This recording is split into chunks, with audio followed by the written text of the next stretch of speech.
The British royal family has made some changes since Prince Harry and Meghan Markle made the difficult decision in early 2020 to take a step back from their duties as senior royals.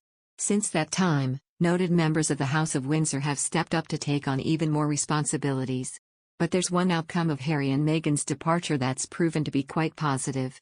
In the time since the Duke and Duchess of Sussex moved to America, Queen Elizabeth II, Prince Charles, and Prince William have grown closer and opened lines of communication. According to Robert Hardman's revealing new royal biography, Queen of Our Times, The Life of Queen Elizabeth II, the long-reigning monarch, her son, and grandson have been a lot more communicative over the course of the last few years, and the results of their conversations and collaborations are setting the foundation for sturdy, reliable relationships within the monarchy. For the Queen and Prince Charles, it has been a source of quiet pride to see the Cambridges slotting comfortably into the royal frontline, Hardman writes in his book. Though things have, manifestly, not turned out happily with the Sussexes, the fallout from their departure has brought the Queen, Prince Charles and Prince William closer together. Hardman even found certain officials could see a difference in the lines of communication between the big three. There is now more talking, says one official. It used to be so hard to get them together that, when they did meet, it meant having to prepare an agenda and keep minutes, which made things bad-tempered. Now it's more straightforward. Following the Sussexes' withdrawal from traditional royal life, it seems communication between members of the royal family became a priority. We've seen just how collaborative and supportive Charles, William, and Queen Elizabeth have been for one another. This adjustment in how they conduct matters both private and public will surely leave a positive, lasting impact and set a standard for Charles and William to continue to uphold. As the eldest, the Duke of Cambridge was both a stand-in and a buffer when the marriage between their father Prince Charles and their mother, the late Princess Diana, disintegrated, according to author Tina Brown. An excerpt from the award-winning magazine editor's upcoming book The Palace Papers claims that Harry and William at times saw things very differently.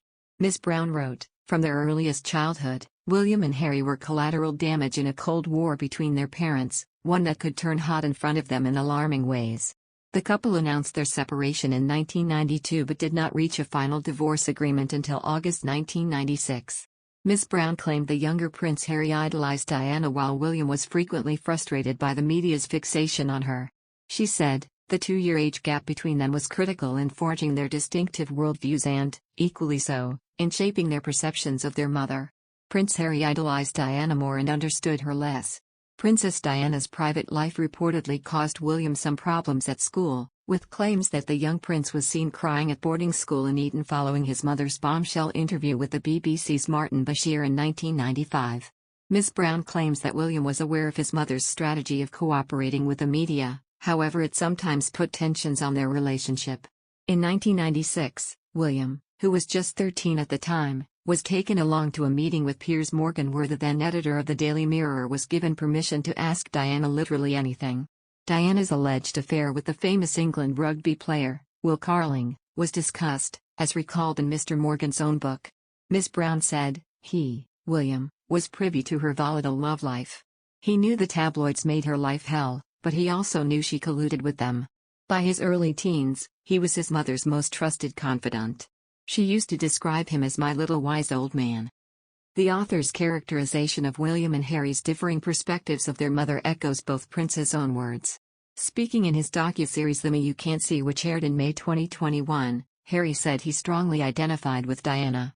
He said, family members have said, just play the game and your life will be easier, but I've got a hell of a lot of my mum in me.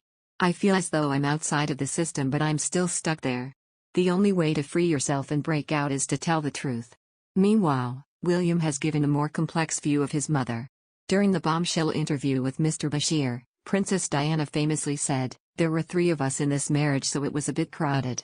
In a statement released after an investigation found that BBC journalist had manipulated his way into securing the famous interview in 1995, the prince described the interview as a false narrative. He said, it is my view that the deceitful way the interview was obtained substantially influenced what my mother said. The interview was a major contribution to making my parents' relationship worse and has since hurt countless others. It brings indescribable sadness to know that the BBC's failures contributed significantly to her fear, paranoia and isolation that I remember from those final years with her.